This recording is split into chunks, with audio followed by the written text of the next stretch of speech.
Who's the person that surprised you the most in all of this?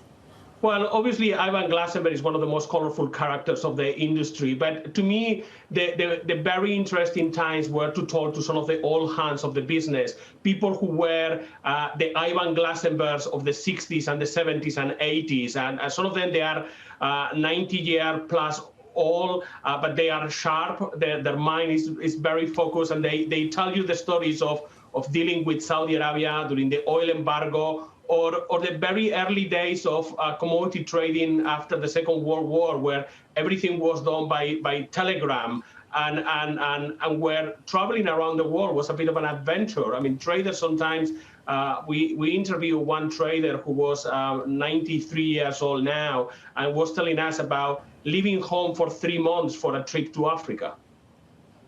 I mean, it's just amazing. Javier, you also, I mean, I have to say, the book is beautifully written. It's not too long, so I urge everyone to pick it out. But at some point, you also describe how the pension funds of, teachers in Pennsylvania helped fund the war in Iraq or things like that. Like, some of these things just have not come to surface before now.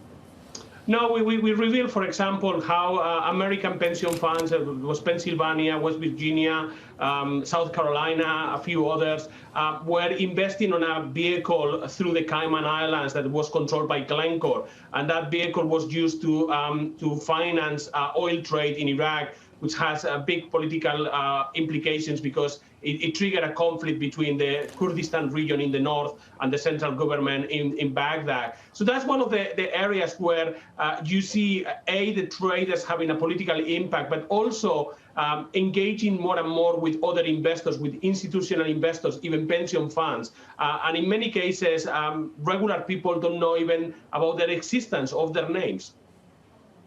What was the hardest thing to research, Javier? I know there's also a beautiful bit in the book where you basically, meet a trader or a senior executive who used to, I think, have like $500,000 in cash, literally just coming to London, possibly in a paper bag. Was that difficult, getting people to actually tell them, tell you maybe some of the bribes or some of the things they had to do to pay people off? It was difficult to convince some of the people to talk.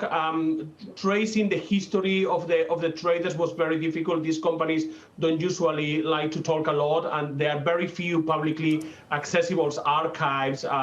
You want to have the finance of these companies, you need to go to places like Cyprus and registries in Liechtenstein and Singapore, Dublin.